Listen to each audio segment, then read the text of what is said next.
welcome to another episode of the Nord and Block podcast. It is Monday, October 14th, 2024. It is episode number 24.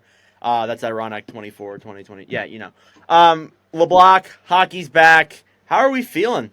You've been to 2 games so far. I have. Like what you're seeing from Ottawa? I am like what I'm seeing because I've seen 2 wins. You know, just undefeated, never lost this season. Yep. LeBlanc is undefeated. The Senators are not. We'll get into that in a little bit. The NHL's officially back. It's been back for actually almost a week now. When you guys see this episode, it will be a week since the first game. It is great. I got to say, it's great being able to come home from school every day and put on a good old hockey game. Makes you very happy. I'm sure LeBlanc feels the same way. After work. What we're going to start off with here today. Sorry. After work, just make dinner, throw on the game, just. Hell yeah. Yeah. What we're going to start off today is with a few surprises that we kind of saw through, the first couple of games. And I do want to preface, I want to leave a little bit of a disclaimer by saying that it's literally only 4 to 5 games in for most teams. Actually, I think it's 3 to 4. 2 to 3, yeah. So, yes. So a lot of teams have not played that many games. And I think that even though there is that factor thrown in, there actually has been a few surprises through the first couple of weeks of the season. So I'm going to start off with LeBlanc. We're going to go back and forth. We're going to talk about 4, and then we're going to put this into an Instagram graphic because that's what our plan is. We love making plans like that. But LeBlanc, what would you say has been the most surprising thing that you've seen, or I guess most surprising storyline that you've seen this season? Austin Matthews, the reigning Rocket Trophy winner. No goals in 3 games. I think it's 4 games. 4 games, yep. Yes. 4. The Maple Leafs have played. Oh, no, sorry, it's 3. My bad. Yeah, little surprising, to be honest with you. He's not the only one, in fact. I believe Nylander and Tavares I know Nylander scored. Okay, never mind then. But at one point, they weren't. So, honestly, yeah, it's a little surprising for your Rocket guy to not have any goals through the first couple of games of the season. You would think that he maybe picks up at least 1. He also doesn't have any points. Yeah, that's the other thing, too. Matthews is a goal scorer, but he's a really good passer, too. So, even again, and they've played Montreal, they played Montreal, New Jersey, and Pittsburgh. Yeah. You would assume he would at least get, a point in... he should have got a goal in one of those games, in my opinion. You would think, You remember last year when he started off with 2 straight hat tricks? Yes. And he had 6 goals in 2 games. Yeah, it's one of the things that I remember the most from that. But you can look at that in 2 ways, though. You can look at it, it's it's bad that Matthews isn't showing up. But you can also look at it as, they're winning games without their number 1 guy scoring. Yeah, and I think that's what the Leafs want. They rather would win games than gain personal accolades. Yeah, that's definitely what Toronto's looking at. One of the biggest surprises for me is the Calgary Flames 3-0 through the start of the season.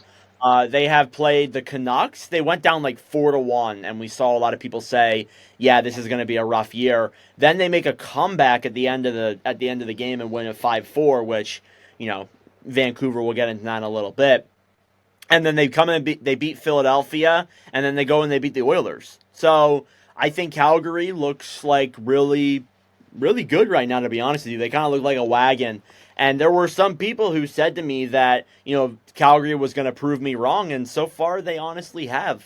And a lot of that might be because of, I feel like this team has a little bit of, that magic to them after what happened with Gaudreau. It kind of seems like, that's kind of, made them a little bit more motivated, I guess, in a way. Yeah, I would say that, when something happens, teams get that spark almost, to get their spark back. And I feel like Calgary, you can feel around the city, you can feel it in the locker room. There's a spark happening. Also, I want to say, Jonathan Huberdeau comes alive. He's playing. What the hell's going on? He's had a really good opening games. It's almost like he's playing his Florida days.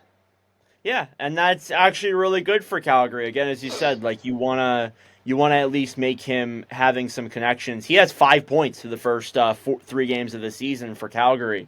So that's terrific. 100%. That's great. considering the fact that last year was a really rough season. Like, he went almost the entire month of December without even having a point Yeah. until the very last day. So, honestly, that's great to see that he's off to a hot start, and maybe that will continue down the road. Hopefully, I know in Calgary they nicknamed him. When I went there, they said, "Oh, it's the $10 million man." Yeah, So 10.5. hopefully the $10 million man can keep this up. That way, I feel like they'll get more support around them. The Flames overall, though, like you look at on paper, they're not good, but they got some youth on that lineup. They got. I really do like the Flames as a team. I really think they could surprise, and they're Yep. doing that so far. It's early still, but you'll take the early jumps when you get them. Yeah, 100%. All right, what's another thing that surprised you? Let's stay in the province of Alberta. Edmonton Oilers 0-3. And I want to just mention that, like, 0-3, like, sure. But for the teams they played Winnipeg Jets in their opener. They got smacked 6-0. Yeah, they got wrecked. They played, Yeah, they played the Blackhawks on Hockey Night in Canada, the prime time game. home opener. No, it's the second game of home because their opener was against Winnipeg. Oh, it was? I Yes. thought it was against. Oh, okay. Yeah. Yeah. So they go down 4-1, end up losing the game 5-2. And then Calgary, they lost last night 4-1. If I'm at a loss for words here because you should not be losing to those teams.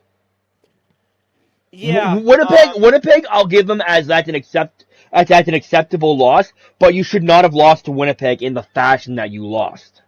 Yes. You should not have lost to Chicago. You should have actually destroyed You Chicago. should have destroyed Chicago. You probably should have beat Calgary, too, even though Calgary looks good right now. In that game against the Flames, they had their first lead in the entire season so far, which is pretty mind-boggling, to be honest. I'm trying to pull up their stats here so I can put it into perspective a little bit. A lot of their guys really have kind of struggled a little bit. So you look at McDavid, who had, if I can pull up my notes here, McDavid had only has 2 assists, Yep. no goals, -5. Draisaitl only has 1 goal, is a -3. Hyman, no points, -3. Stuart Skinner, 5.4 goals against, .805 save percentage. Oof. Oh, yeah, not looking too great there. And again, you probably, it's fine losing to Winnipeg, but not in that fashion. You should have beat Chicago. You should have beat Calgary. And I would also like to point out that Jeff Skinner leads this team in points, which is the curse. Curse is back. Do you know who scored their first goal of the year? It wasn't Skinner because he scored last night. Corey Perry? It was Corey Perry.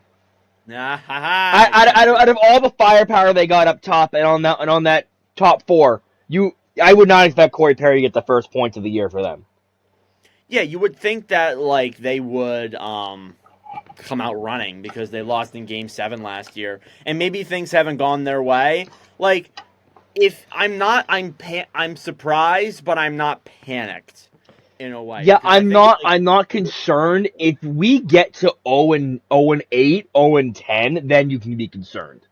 If we get to that point again, then I'm gonna be like, yeah, I don't know, And because yeah, they did it last year, but you can't do it again. Well, you can. But I'm gonna be blunt here. If it gets to that point, do you know what's gonna happen? Knobloch's probably gone. Knobloch's gone, and you know who they're gonna hire? Joel Quenneville. Joel Quenneville. Yeah, exactly. I can see it happening, but like looking at their upcoming schedule, there's some teams there that they definitely will. I think they'll get a win. Yeah, they play Philadelphia on Tuesday. They probably beat Philly unless Mitchkov comes up and just decides to explode. Then they play Nashville, who's actually struggled. Then they play Dallas, followed up by Carolina and Pittsburgh, and then Detroit, and then Columbus, and then Nashville to wrap up your month of October. So, yeah, honestly, they should definitely win a few games down that stretch. Their schedule's a little bit difficult, though.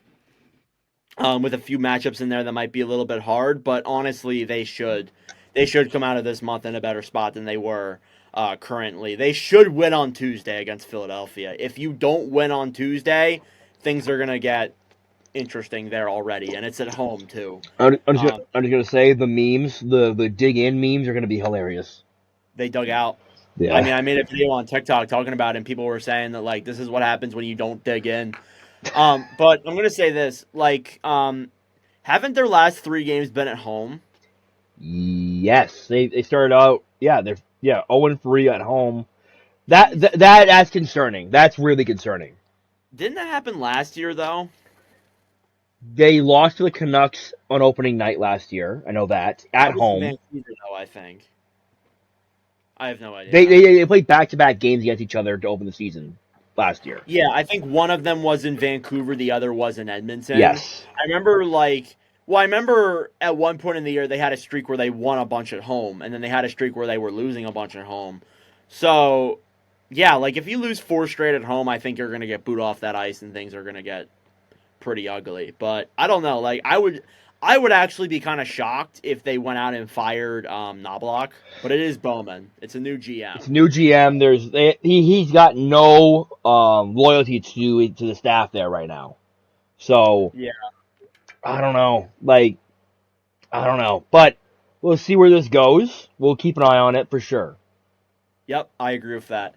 My other thing that really surprised me was Dylan Gunther, and honestly, just the Utah Hockey Club as a whole. Now, they did get shut out today against the New Jersey Devils, which we expected to happen. Now, that is one thing that doesn't surprise me is the Devils being really good. But Dylan Gunther came out to open the season. Utah played Chicago, who they beat 5-2.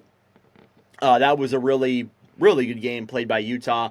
Then they go on their usual road trip, which is what they do with, like, I remember the Coyotes did that as well, where they would go on their New York road trip so early.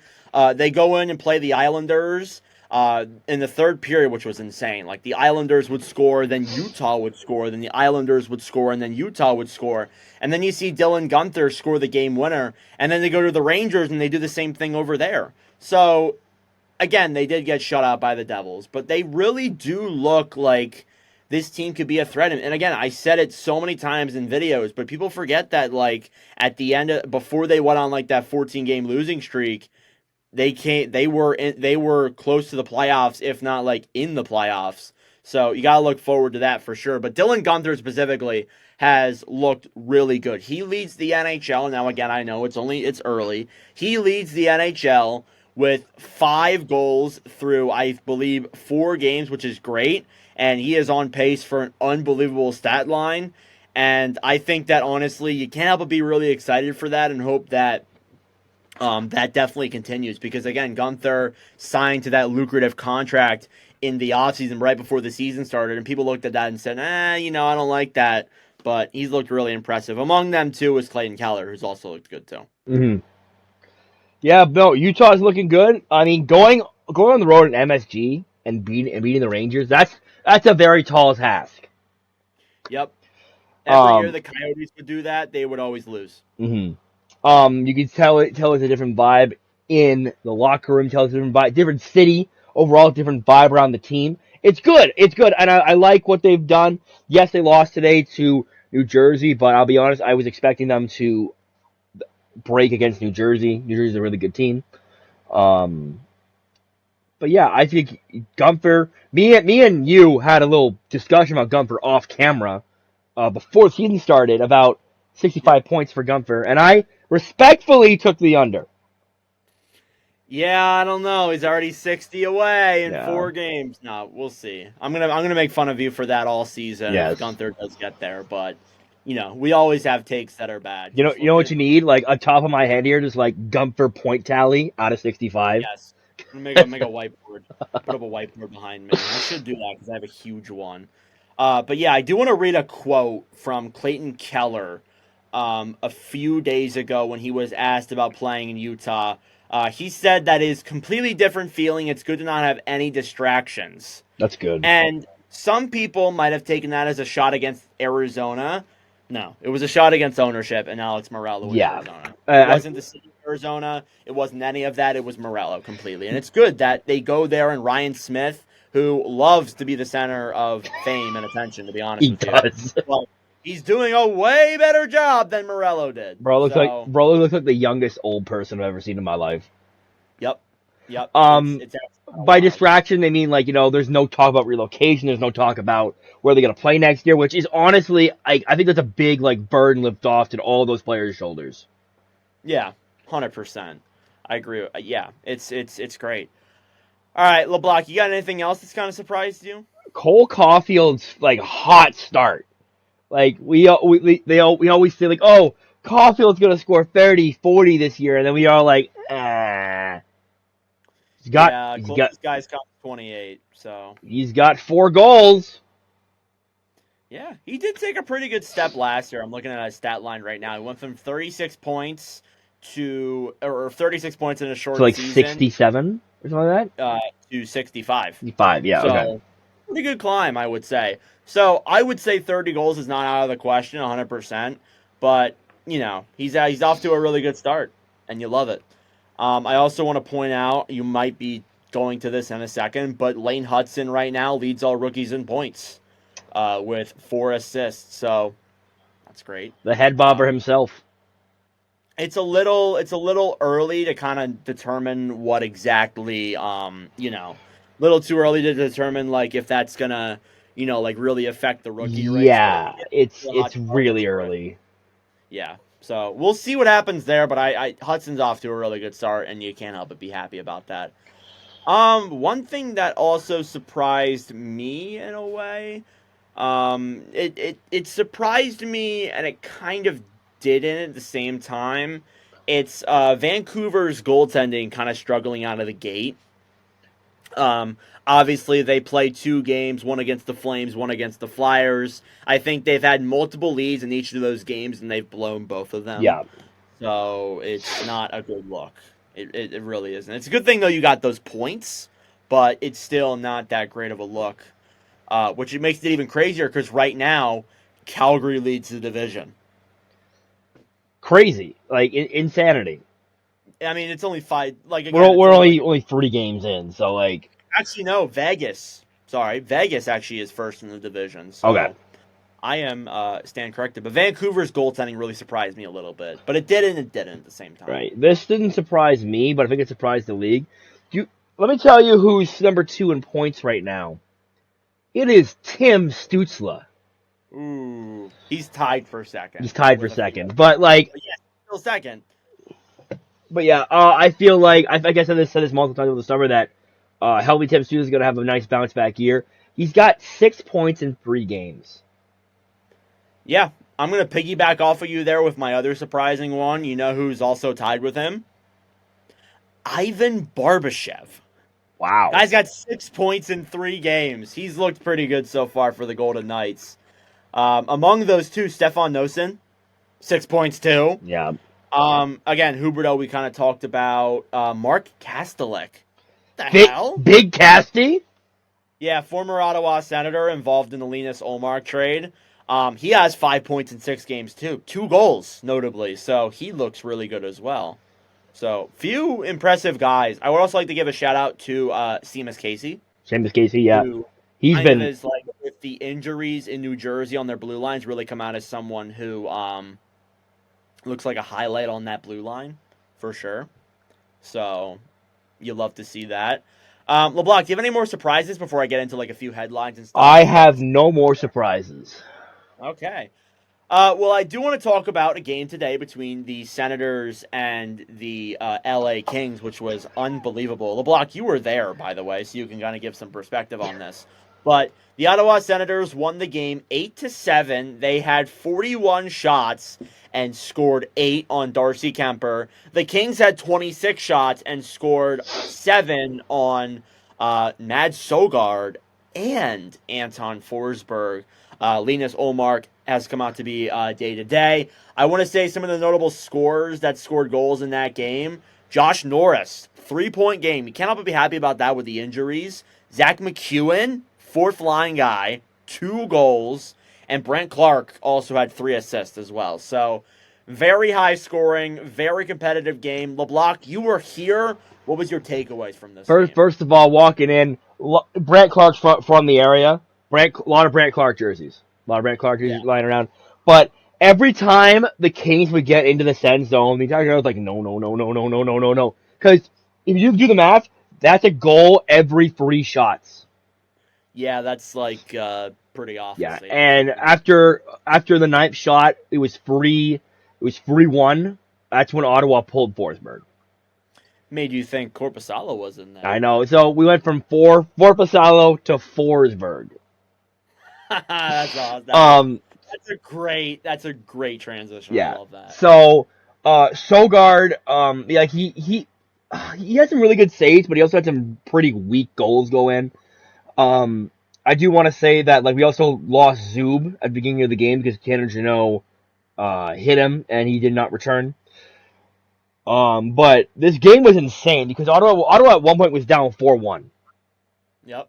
I said, oh, here we go again. Because every year, me and Dylan, Dylan's my brother, he's a Kings fan. We go to every Kings Sens game. He didn't go with me this year. So I'm like, oh, because every year they win. So I'm like, oh, here we go again. Then in the second period, they come back, and it's 5-5 after 2. We're like, what is going on here? Wild game. Penalty kill, not existent for either team. Both teams are not good at penalty killing. Power play, both teams' power plays look really good as well. So, it was a fun game, but like I wouldn't like if I took someone to do their first game and it was 8-7, like listen, this doesn't always happen. Definitely get them interested, but it doesn't always happen Yeah. for sure. It's fun. Now, going back to it here, I want to talk about Josh Norris, Yeah. who has had a very rough go of things over the last couple of years dealing with injuries. What does it feel like seeing Norris get a 3-point game here? It's awesome. Like he's gone through so much like crap over the years with the injuries and the injuries like not be able to stay healthy. For him to finally like I don't want to say come like I don't want to say like get back to form, but like get back to like multi-point games. Like it's fantastic to see after he's gone through like the surgeries, the injury. It's great. It's great. I'm everybody in Ottawa loves Josh Norris, and I have a quote here. It is a tweet. So if you don't know, people in Ottawa will know this. About a couple years ago, a Ottawa Senators fan got a tattoo of Norris's face right on his stomach. Mm-hmm. And Josh Norris sent him like a jersey and all that. Thank you, yada yada yada. The guy with the face tattoo tweeted this today. Of course, Norris pops off the day after I have my first tattoo removal session for him, for his face, for the face on my stomach.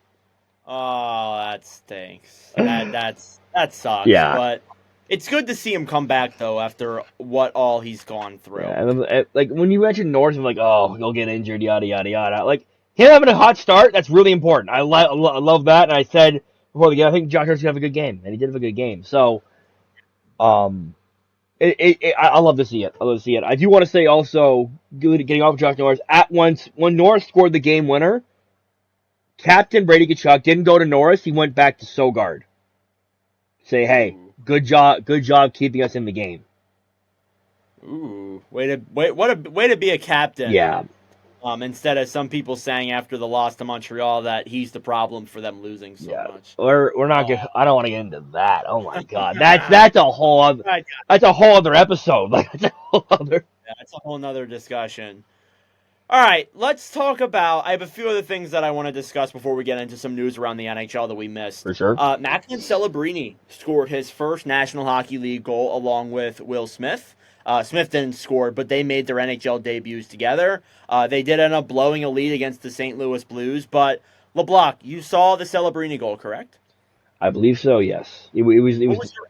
What was your input on the goal? I can send it to you again if you want to look at it. It was probably one of the greasiest first goals I've ever seen in my life. No, I'm not gonna lie about that. Yeah, so you take a look at it here. Celebrini gets a pass into the zone. He does kind of a no-look pass to the other end, kind of does a little spinorama and throws the puck behind him. It bounces off of, I think that is That's Ryan Suter, yeah. No, that's Kessel. Ryan Suter's in the frame, but it's Kessel. Oh, yes, I see. Not Phil Kessel. The puck bounces off of Kessel and goes past, I believe, Joel Hofer. and slides right into the net. Now that's got to be one of the weirdest first NHL goals that we have ever seen. But two things that I want to go off of here. First off, it's great that Celebrini scored. Like seeing Will Smith and Celebrini play together, like we are going to witness like some history there. Like those two players are this team's cornerstone the next few seasons. And this year's going to be like another rough season for them, but you're going to see some points where you see Celebrini and Smith and a few other the young players really make some headlines this year. So I'm really looking forward to seeing that happen. My other question there for you though is LeBlanc. You've probably seen a lot of first NHL goals, some in Yes. person, some on TV. What's the weirdest one that you can remember that you've seen? Brady Kachuk's first goal. It was so weird because like I think it hit. I think it deflected off the toe of his skate and went into the net. It was against Philadelphia actually. Oh, that's funny. Yeah, I don't remember that, but that's pretty awesome. I'll have to look that one up. That one's All right. weird. I also want to say Sanderson's first NHL goal was weird because like they didn't know if he scored until like midway through the second period. Oh, yeah, because it must have been one of those like tip-in Yeah. goals from the yeah, yeah, 100%. So on the One of PA, the they're things like, that we don't really know who scored, but somebody scored. Don't really know who scored. yep. One other thing that I do want to talk about is Yaroslav Askarov. He had a shutout in his first game with the San Jose Barracuda in the AHL. And LeBlanc, I don't know if you've seen the clip. I'll send it to you right now. But he, quote, put the net to sleep after he I scored. saw that. I saw that. That was Yeah. Seeing Askarov do that, and we know why he got sent down because he was hurt. LeBlanc, how long do you think until we see Askarov in the NHL playing I for San guarantee Jose? you he's up by November 1st. Yeah, he's up by Halloween, in Yeah. my opinion. He has to be after this. Like, Askarov's one of the most polarizing goalie prospects right now. Yeah, And he really is. even that I know he was hurt, that's why he got sent down, but like, he's not on the roster. It's kind of surprising. Yeah, honestly. All right, another thing that I want to talk about. We're going to go over to a city that wants to be in Canada, but it's not. The Buffalo Sabres. That might have been a little bit of a chirp. I'm sorry, guys. We're going God. to Niagara Falls with the Buffalo Sabres here. Is it late, early in Buffalo? So the Sabres opened up their season against the New Jersey Devils in the Global Series, where they ended up taking two losses. The first one, they got goalied. They lost 4-1. The second one, they got outplayed and lost 3-1. Then you go to LA, or actually, excuse me, LA. you go to your home opener in Mhm. LA, and you get goalied there too. Kemper played really good. You end up losing 3-1, but then you go to Florida and you win 5-2. But you start off your season 1-3, and we saw today that apparently Peyton Krebs and Rasmus Dahlin got into it a little bit in Yes, I practice. saw that clip this There, morning. there were some makeups for that. Peyton Krebs posted something on his story for Dahlin, giving him some like apologizing. I guess they made up after it. And then when Lindy Ruff was asked about it, he said, and I quote, "Boys will be boys." Yeah. Dahlin got bumped before the drill and evened up the score. I wouldn't read too much into that. We want competitive practices, is what Lindy Ruff said. So yeah, LeBlanc, even though it kind of made up for that, is there anything you kind of take away from that? It leads into my next question. So there's an old quote from Danny Heatley, and a similar thing happened in Ottawa a couple years ago. And the quote is by Heatley is, "It's flu season, guys get cranky, you know. Sometimes you just gotta get a jolt of energy in the morning." Because after I think Heatley and Emery fought each other at morning practice, so it's flu season, guys get cranky. But yeah, that happens with teams who aren't really doing well. I would say there's a lot more tension in those practices. Yep. And sometimes it's healthy to get that out though. Yeah. Yeah. 100%. Little, it's not it's a little concerning, but it does happen at points. But my other question for you, LeBlanc, is it too late or not? Not too late. Is it late, early in Buffalo with this slow start? Seems like there's a lot on the line for this team. Are you a little worried? I'm a little concerned. I'm not gonna lie. I think it's too early to be I think it's too early to hit the panic button, but I'm concerned. Yeah, it's a little bit.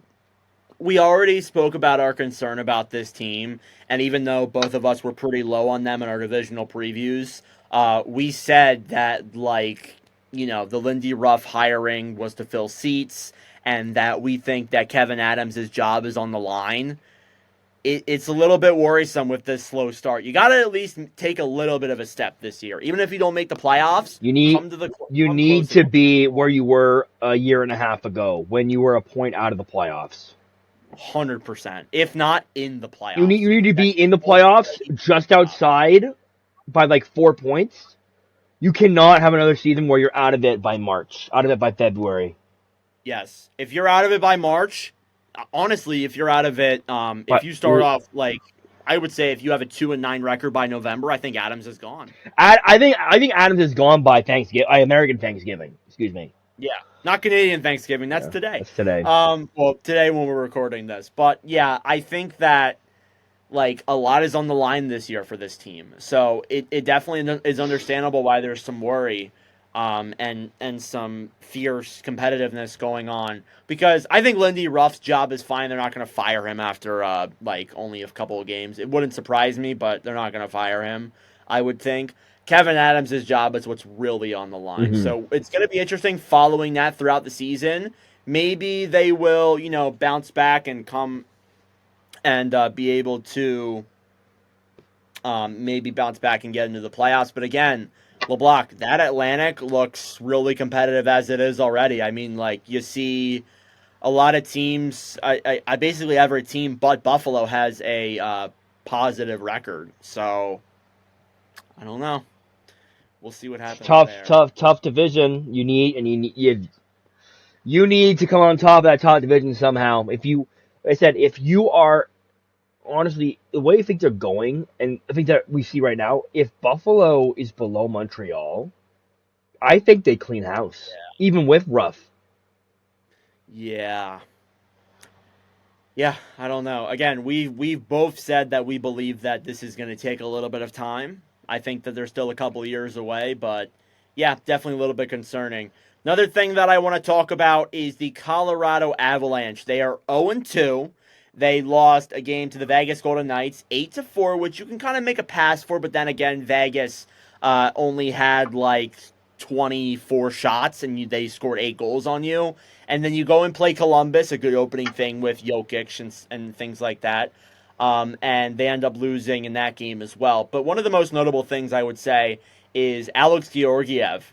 The Georgiev problem is what they're calling it. He had 8 goals against in 2 games played, pulled in back to back, and has a .680 save percentage. Now, Jared Bednar did come out in a press conference after that second game against Columbus and say that he is our guy. He is going through something that is mental right now, which is very good. You don't want to obviously say, "Oh, we're gonna trade for another goaltender," or "We're giving up on Georgiev." But LeBlanc, is there some worry there because this isn't the first instance where we've seen some concern with Georgiev as a goalie in Colorado? Yes, there's concern. I want to point back to Gorgiev in the playoffs, how he was by far, I don't mean to be an asshole here, but by far the worst goalie in the playoffs.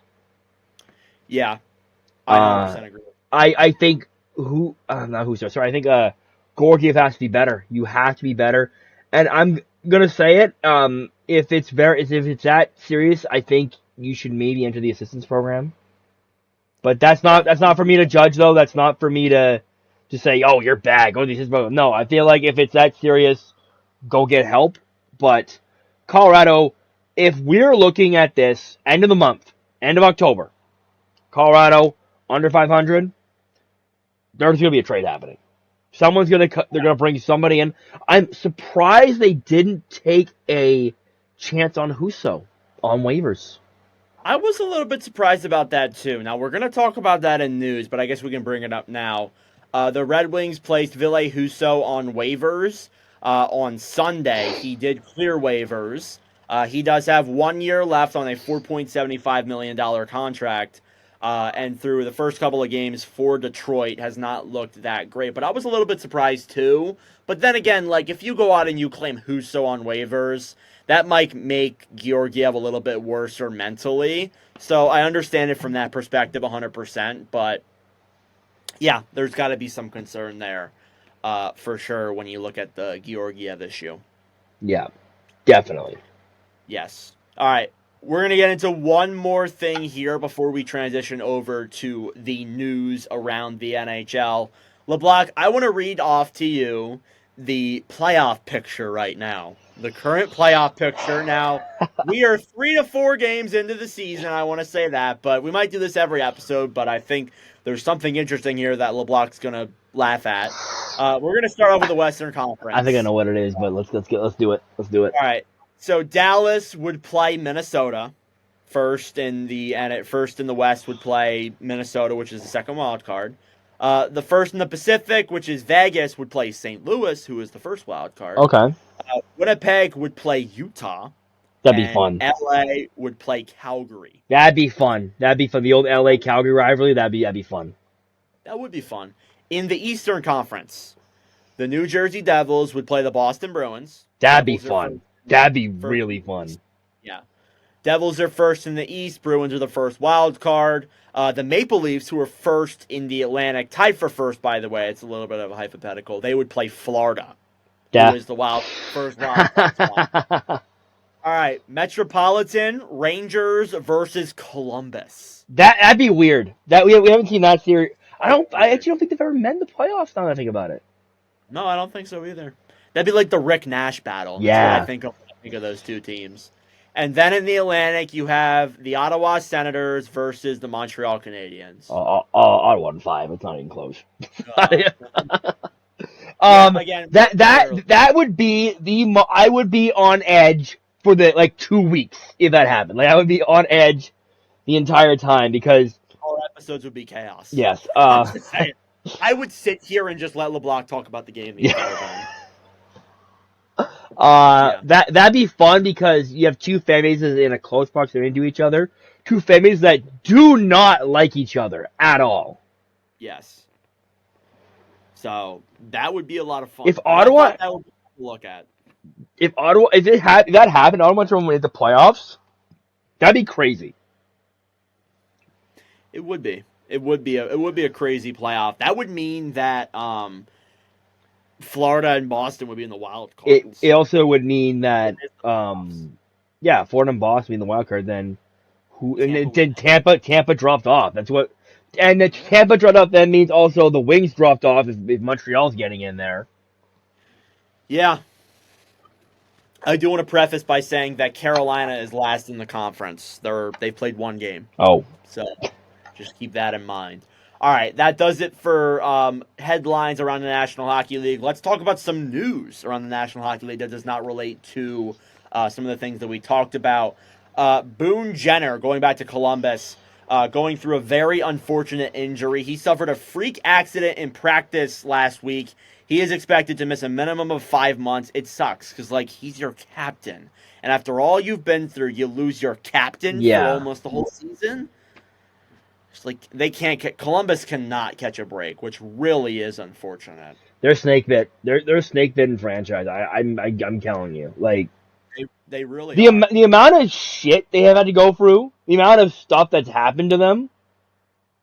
But hey, that's Columbus though. They're still kicking around. They're still trying to get there. Columbus has always been a team based off of grit though. They've always been a gritty team. Always got in off the grit of the city. So I feel like Columbus will survive this. The young guys got to step up though. Yeah, 100% agree. Some signings around the National Hockey League. These are a little bit outdated. These contracts were signed on October 7th, but it's been a while since we recorded an episode, so we did not get to talk about these. Max Pacioretty and Steven Lorentz signed 2 contracts with the Toronto Maple Leafs. Not surprises whatsoever. We knew Pacioretty was going to get signed. He got signed to an $873K deal. He actually has $600,000 in performance bonuses. Wow. So that's pretty awesome. Lorentz is a league minimum deal. Both, I think, are good ads. Pacioretty will fit in on that top six. He looked good in the preseason. And I would say that Lorentz is a good depth forward as well. So good ads there for Toronto. We kind of knew that was going to happen, to be honest with you. Yeah. Nils Hoglander signed a 3x3 with the Vancouver Canucks. We'll see how that deal goes. That deal begins in 2025-26. I want to talk about these two first before we get into the big one. Joey Dackard signed a 5x5 with Seattle. That has a little bit of risk to it, I would say, because Dackard's only had one, pretty good season. Besides that, it's kind of been shaky, to be honest with him.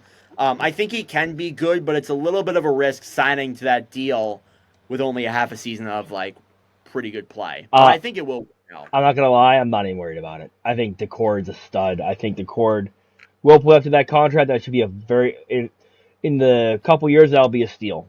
I really do think that Decord will be Seattle's starter next season, or even this season. I think I'd rather have him over Grubauer right now. Yeah, I would too. Honestly, 100%. Especially after that game against St. Louis, 100%. Carter Verhaeghe signed an 8-year, $7 million deal with the Florida Panthers. This came after the game ended in their opener. Verhaeghe, very clutch. This guy, I swear to God, he has scored so many clutch overtime goals through the last 2 years of Florida's playoff run. And LeBlanc is showing off his Panthers jersey of Verhaeghe, correct? Yes. Yeah, so it's good that he's locked up for 8 years so LeBlanc doesn't have to have a old, faulty jersey. So, and one more signing I want to get into here before we wrap up with some New York Rangers news. Linus Ullmark has signed a 4-year, $8.25 million extension with the Ottawa Senators. We actually could have talked about this when we talked about Ottawa at the beginning of the episode, but I thought we'd wait till now and put it in with all the news. LeBlanc, I'm going to go right to you. How are we feeling? God is good. That's how we're feeling. All the talk. Oh, he's gonna leave. Oh, who's going to sign in Ottawa? Oh, he's gone by the deadline. 4 more years. 4 more years. It's You sound like a Republican saying All right. that. It's great for the community. It's great for the organization. Goaltending's been the number one hole of this team, and we have a Vezina goaltender locked up for the next 4 years, plus this year happening. So 5 years of Ullmark, yeah. Getting paid the same amount as Swayman. Which is funny. Cool. It's funny. Yeah. They also have the same save percentage, too. Did you know that? Yes, I saw that. That's also funny. Actually kind of crazy how these guys are, parallel together, which is pretty sick, I gotta be honest with you. So, good on Ullmark for getting locked up. We did ask the question during the offseason and the season previews if we thought that Ullmark was going to get, or if I asked LeBlanc if he thought that Ullmark would get traded. Now that's out of the question, even if they're out of the playoffs. And I was right. You were right. One last piece of news here before we wrap up. We're not going to really get to do any games today, unfortunately, or anything else that we could really talk about, but we'll get to that on Friday. Igor Shesterkin rejected an $8 million contract from the New York Rangers, and you can't help but be a little bit concerned about that. I think, personally, LeBlanc, $8 million is a fair offer. That's a fair offer. I gotta say, for what Shesterkin's done for that team, being the highest paid goalie in the NHL, I think, honestly, ever, too, is a fair offer. But obviously, he is not going down that road. And they've also said that they do not want to talk during the season. So, LeBlanc, what are your thoughts on this? Are you a little bit concerned with the fact that he's not taking $11 million? And how high would you go for Shesterkin? Listen, Igor Shesterkin is by far, in my opinion, the best goaltender in the NHL right now. But the highest paid goaltender right now is Sergei Bobrovsky, I'm pretty sure. I believe so. $10 million. Or $10 million. Okay. I think it's 10 mil. I'm thinking about who. Either was 11.5 or was it 11? Shesterkin was 11 the offer that we know. I feel like that's a pretty fair offer. And I feel like on the open market, no one's like I think the most on the open market you're gonna get is maybe 12, but Maybe. that's a maybe, and like not a lot of teams have just $12 million lying around. Yeah. You look at cap space right now in the NHL, there's only I think a handful of teams that have more than 12 million, more than 11 million in cap Yeah, space. even Like going into when the the off Rangers, season, yeah. When the Rangers sign this deal, they're going to have to move out a lot of pieces. hmm Truba. So, yeah, um, like can't also really I do want to say this: you get to play in New York City. You get to play in one of the biggest markets. You have the most media exposure in the country. Arguably. Um, yes. so you get all the prime time. You get all these perks of playing in New York City. I think 11 million is the fair offer. I feel like this is. I don't feel like they'll get him signed, but I feel like if they're going to play hardball, this is going to be a very, very ugly negotiation. Yeah, this could get pretty ugly and if the Rangers lose Shesterkin, yeah, I don't know. They might not be in that good of a spot in the That long. would if they don't have Sturkin, that's not a playoff team, arguably. I think they Maybe probably wild can. card, like wild card team. They're not presidents winners. They're No, not first place. definitely not President's winner. 100%. So I mean, again, like things could go a certain way and things could change, but yeah, you don't like what you're seeing there from Shesterkin. In other news, though, another guy that they do need to lock up is Alexis Lafreniere. Reportedly, he is going to maybe get paid $8 million on his next deal. How do you feel about that? I don't like that personally. He's looks great this season, but I feel like he's more of a $7.5 million player. Yeah, I would agree with that. I mean, with the cap going up, I could see an argument for it. Let me just pull up his stats here real quick. He's actually off to a pretty good start to the year. Has 3 points in 2 games with He the scored Rangers. tonight too, so Yeah, he scored tonight as well, so 4 points. Last year, he did take a bit of a jump. Had 57 points with the team from a 39 point season the year before. I don't know with the cap going up, maybe, but I don't know. I would have to see probably a I good 70 point I year mean, if after. he's getting 8, that's a fair ask from Lafreniere though, because like his comparable is probably Lucas Raymond.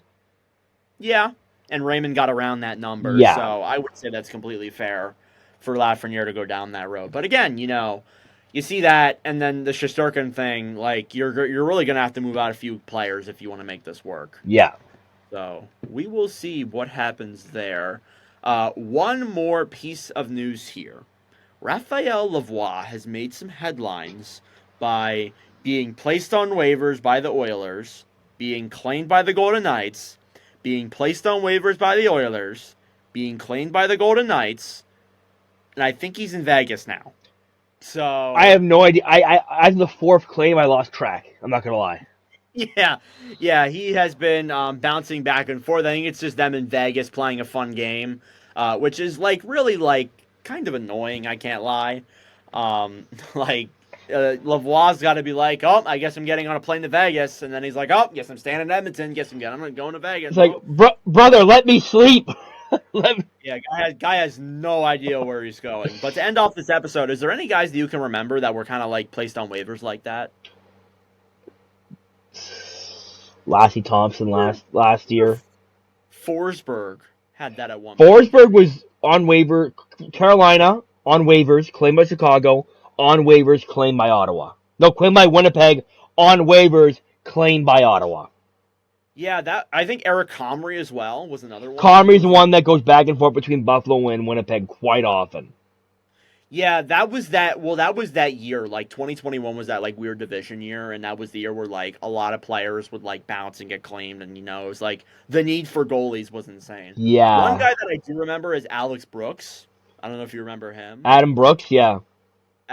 It was Adam or Alex Brooks. I'm not 100% sure, but he was like on Toronto. Then he got claimed by Montreal. Then he got claimed by Vegas, and then he got claimed by Winnipeg, and back to Toronto. Was he on Not sure. Philly? Didn't he get claimed by Philly too? I don't think so. Hmm. I, I don't think he got claimed by Philly. But yeah, those are a few guys that I remember. Waivers is always funny because there's always like a certain amount of players who will get placed on waivers from time to time, and you'll be like, oh, wow, okay. So, yeah, that's all we got to wrap up this episode of the Northern Block Podcast. LeBlanc, any final thoughts you have for us here? This was a good episode. Had a good time. LA, Ottawa, please work on your defense. Yep, I would agree with that. My final thought is go Cleveland Guardians for the World Series. Ooh, I'm Guardians, but it's all about the Mets, baby. I want one of those two teams to win for sure. I can't root for the Mets after the Phillies. I know. I can't do it. But like that series with LA, again, we talked about it before we started, was such like a polarizing series because I don't want to root for the Mets, but I don't want to root for the Dodgers. It's like a back and forth. So, yeah. All right, well, that will conclude this episode of the Northern Block Podcast. Thank you very much for watching. If you enjoyed, make sure to subscribe down below. Give us a good review. Tell your friends if you're listening. Follow us on Spotify and Apple Podcasts. Follow the Nord Block Pod Instagram. Follow the Nord Block Pod Twitter. They will be posted down below. I'm Nord. That's Block. Thanks for watching, and we'll see you in the next one. Ciao. I just do what I do. See me? I just do what I do. Man, I just do what I do. To know about you, I just do what I do. Check. That's the intro. See that? Yeah. I just do what I do. See me? I just do what I do. Yo, check. Let me flip this script. I feel privileged for all who can witness this. I am close to divine. Know the moment is mine, need an omen or sign. Providing a back sound to all the squares that ask around. Be getting it, my skills pay me. Trying to get a million, baby, with an adopted flow that God gave me. Me now. Tell whoever runners that they spot is temporary till I take it, it's mine. I'm selfish. Your will. Tell Miss I'm on my wealth tip. So when we cash out soon, I'm just investing. Hey, no yes men. I've been a legend since before mom and dad had me and was best friends. I chew through comp, don't test them. I chew on tracks, cause after that I bless them. I just do what I do. You see me? I just do what I do. I just do what I do. I don't know about you. I just do what I do. Check. I just do what I do. You see me? I just do what I do. Feel me? I just do what I do. I don't know about you. I just do what I do.